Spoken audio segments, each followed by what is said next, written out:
Ensuite, tandis que nous étions allongés, enlacés, Dimitri me regarda avec un sérieux qui me glaça le sang. Ses yeux, encore brillants de l'intensité du moment, n'étaient-ce plus ceux d'un garçon incertain. Il y avait en eux quelque chose de différent, une lueur de détermination, comme si cet acte, aussi interdit qu'inévitable, lui avait révélé une vérité qu'il cherchait depuis longtemps. Il caressa mon visage du bout des doigts, comme s'il voulait en mémoriser chaque ligne, chaque ombre. Ses caresses n'étaient plus timides, ni hésitantes. Elles étaient conscientes, chargées d'un sens qui me terrifiait autant qu'il m'attirait. « Je ne veux pas que ce soit juste une fois, » dit-il d'une voix rauque, presque craintive, comme si le fait de le dire pouvait briser le sortilège. Je sentis l'air devenir plus dense, plus difficile à respirer. Je détournai le regard, le fixant sur le plafond sombre, feignant de chercher des réponses dans les ombres. Ma peau brûlait encore de son contact, mais mon esprit se débattait dans un tourbillon. « Ça n'aurait pas dû arriver, » murmurai-je.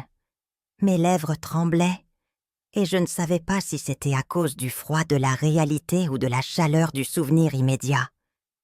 Mais c'est arrivé, et tu sais que ce n'était pas une erreur. Je voulus le nier. Je voulus lui dire qu'il était confus, que le désir masquait des manques affectifs, qu'il était jeune, vulnérable, influençable, que je n'étais pas ce dont il avait besoin. Mais je ne pouvais pas me mentir. Ce que j'avais ressenti, ce que je ressentais encore, était trop réel, trop profond. Ce n'était pas un caprice. C'était une fissure qui s'était lentement ouverte, année après année, dans mon âme endormie, jusqu'à ce que lui, par sa seule présence, en fasse un abîme. Et dans cet abîme, je me trouvais maintenant, flottant sans contrôle entre le désir et la peur, entre la culpabilité et le besoin. Durant les jours suivants, le monde extérieur sembla s'estomper. Tout ce qui m'entourait perdit ses couleurs, comme si quelqu'un avait baissé la saturation de la vie elle-même. J'accomplissais mes obligations mécaniquement. Je répondais aux mails, je prenais des appels, je m'occupais de la maison. Mais tout me semblait lointain, presque irréel, comme si je vivais la vie de quelqu'un d'autre, piégé dans un film dont je ne pouvais m'échapper. La seule chose que je ressentais avec intensité, c'était les instants volés avec Dimitri, les regards complices, les caresses furtives dans les couloirs vides, les silences qui disaient tout. C'était comme vivre avec un secret tatoué sous la peau, palpitant, brûlant. Le désir ne faisait que croître, mais la culpabilité aussi. Une culpabilité visqueuse qui me collait à l'âme et me rappelait, à chaque battement, que j'avais franchi une ligne dont il n'y aurait peut-être pas de retour. Je commençais à rêver de lui. Pas des rêves érotiques, ni des fantasmes débordants. Non. Dans mes rêves, je le voyais dans ma chambre, m'attendant avec ce mélange de respect et d'anxiété qui me rendait folle. Parfois, il se contentait de me prendre la main, comme si le contact suffisait.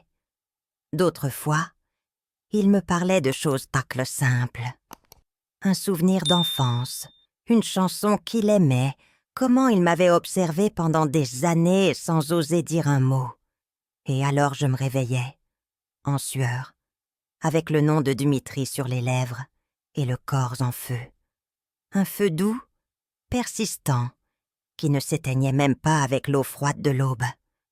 Un après-midi, alors que je préparais du café, je le vis m'observer depuis l'embrasure de la porte de la cuisine. Il ne dit rien. Il me regarda simplement. Et dans son regard, je sentis qu'il n'y avait plus de retour possible, que nous étions déjà trop loin du bord pour revenir indemnes. « Qu'est-ce qu'on va faire ?» lui demandai-je enfin, la tasse encore tremblante entre mes mains. Il n'hésita pas, il ne détourna pas le regard. Il fit un pas en avant. « Ce qu'on devra faire, » répondit-il. « Je ne veux pas te perdre, Yaroslava. Je m'effondrais. Il ne m'aimait pas seulement. Il avait besoin de moi. Et ce genre de besoin, si pur, si brut, était plus dangereux que l'amour lui-même. Parce que, tandis que l'amour peut céder, le besoin s'accroche, le besoin exige, le besoin consume. Et ce besoin devint une addiction. Ce n'était pas seulement physique, c'était émotionnel, spirituel même, comme si nos âmes avaient trouvé une fréquence commune et ne savaient plus fonctionner séparément. Chaque fois que je m'éloignais de Dimitri, je sentais qu'une partie de moi s'éteignait.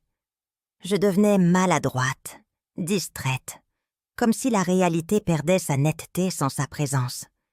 Et quand je le revoyais, ne serait-ce qu'une seconde, dans le reflet d'une vitre ou dans l'ombre d'un couloir, tout en moi se rallumait. Nous avions commencé à nous retrouver dans n'importe quel recoin que la maison voulait bien nous offrir.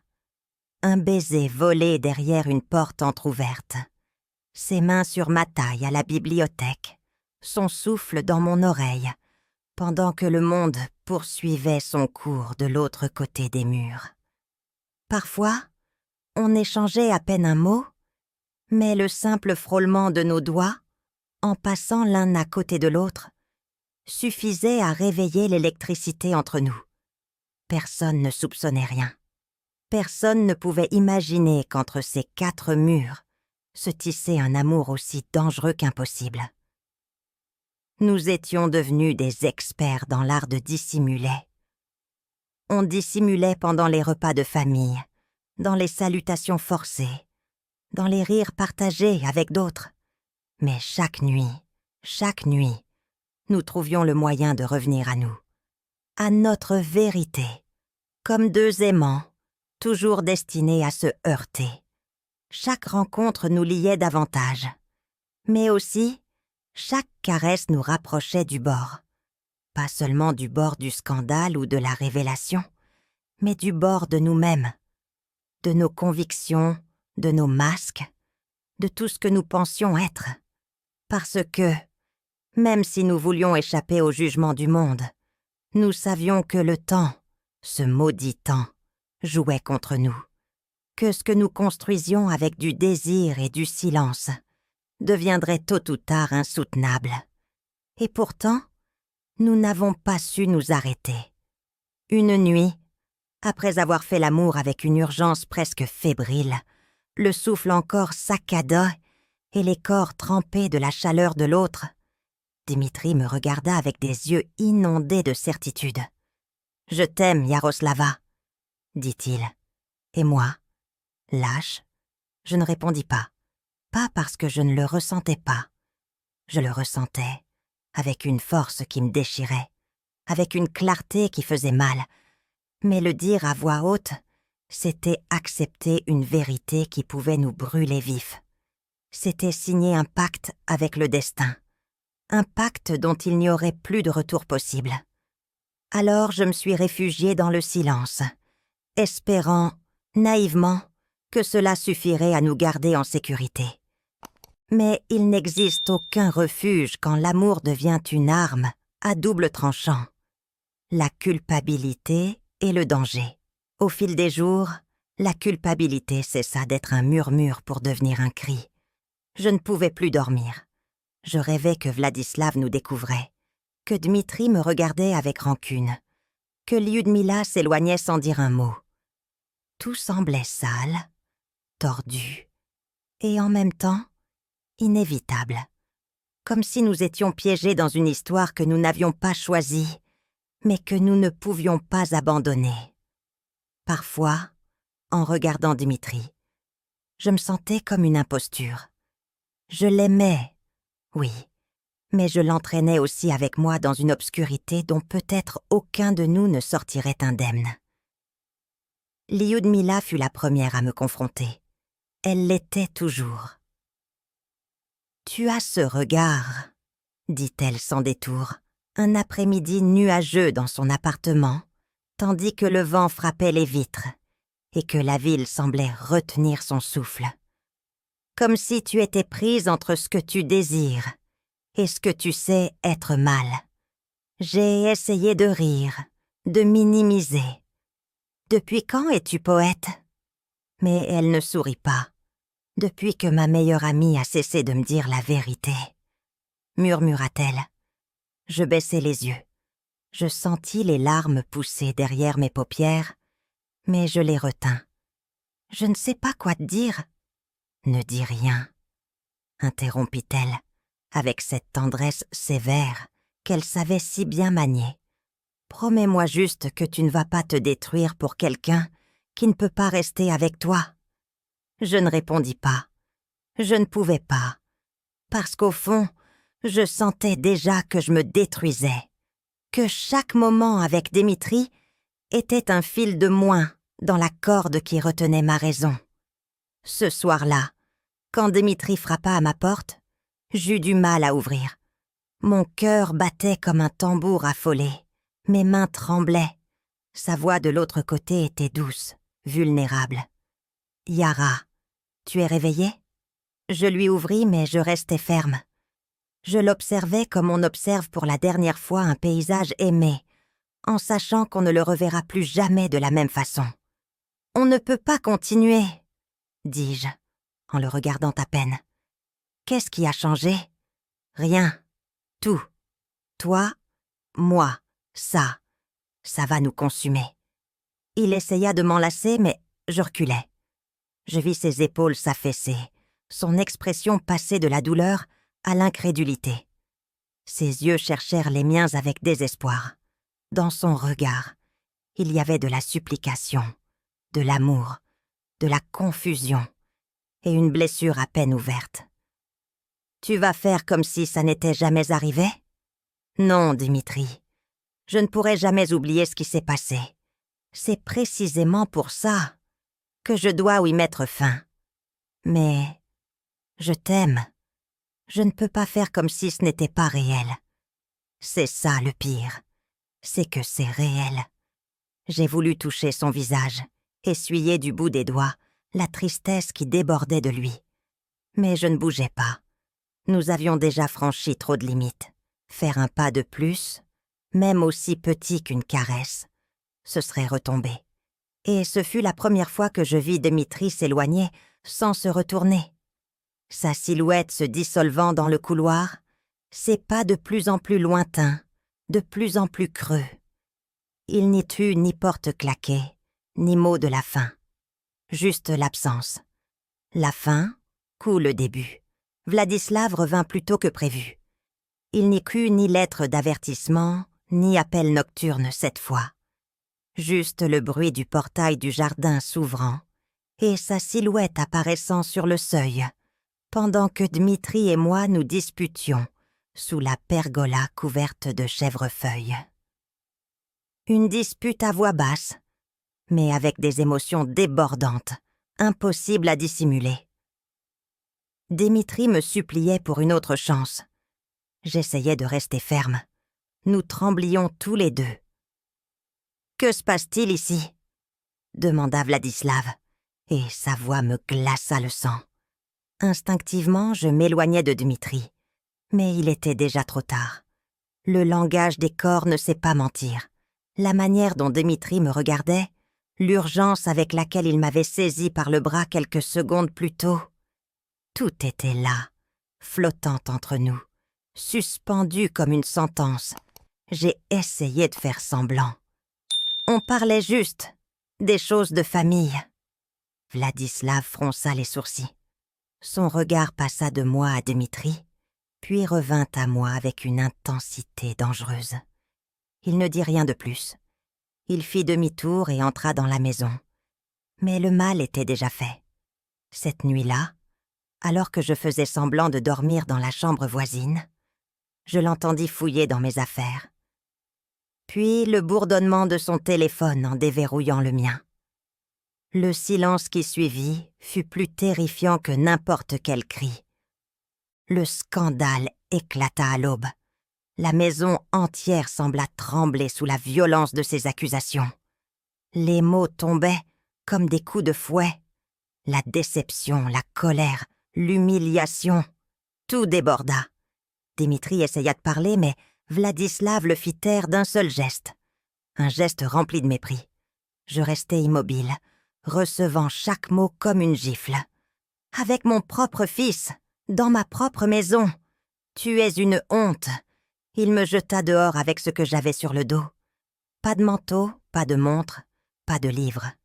Juste le froid du matin et le tremblement dans les jambes. Dimitri me regarda depuis l'escalier, impuissant, anéanti. « Je suis désolé, dit-il, juste cela, et je disparus. » L'année du silence. Les mois qui suivirent furent comme traverser un hiver sans fin. Je déménageais dans une autre ville, trouvai un emploi dans une vieille librairie, et je passais mes journées entourée de pages étrangères, pour ne pas penser aux miennes. J'appris à être seule, à vivre sans sa voix, sans ses mains, à le regretter sans laisser cela me détruire. Je suis devenue une ombre entre les étagères, une présence qui respirait des histoires étrangères, parce que la sienne me faisait encore trop mal. Parfois, la nuit, je croyais le voir parmi la foule. Un manteau similaire, un geste familier. Mais ce n'était que ma mémoire jouant avec ma douleur. Lyudmila me rendait visite de temps en temps, toujours avec une bouteille de vin, ou des fleurs, ou simplement avec le silence. « Tu l'aimes encore, n'est-ce pas ?» me demanda-t-elle un après-midi pendant que nous rangions des livres dans le rayon poésie. Je hochai la tête en silence. Je ne prenais même plus la peine de le nier. L'amour ne disparaît pas parce qu'on l'exile. Il change seulement de forme. « Alors attends, » dit-elle, avec cette foi qui m'étonnait toujours. « Si c'est un vrai amour, il ne s'en va pas, il se transforme. Et parfois, il revient. L'appelle un an jour pour jour après, tandis que l'automne dorait les trottoirs et que le café refroidissait entre mes mains, le téléphone sonna. Un appel inconnu. Je ne reconnus pas le numéro, mais je reconnus la voix immédiatement. Yaroslava. Mon cœur s'arrêta. L'air devint dense. Tout autour se figea. « Je n'ai pas pu t'oublier, » dit-il d'une voix plus profonde, plus ferme, plus homme. Je ne répondis pas tout de suite. Je m'adossai à la chaise, fermai les yeux, laissai les larmes couler sans hâte. J'avais attendu ce moment si longtemps, et pourtant je ne savais que dire. « Tu es là ?» demanda-t-il. « Oui, » murmurai-je. « Je suis là. Je peux te voir ?» Et cette fois, il n'y eut ni règle, ni peur, ni mensonge. Seulement la promesse d'un retour, d'une nouvelle vie, loin du jugement, loin des chaînes du passé, d'un amour qui osait revenir, même après s'être brisé, parce que parfois, l'amour le plus interdit est aussi le plus vrai. Merci de nous avoir accompagnés jusqu'à la fin de cette histoire intense et pleine de nuances. Si elle a touché votre cœur, n'oubliez pas de liker, de la partager et de vous abonner. Beaucoup d'émotions vous attendent dans chaque épisode. Activez la cloche pour ne manquer aucune histoire. Racontez-nous en commentaire. Avez-vous déjà aimé quelqu'un que vous n'auriez pas dû ? À bientôt!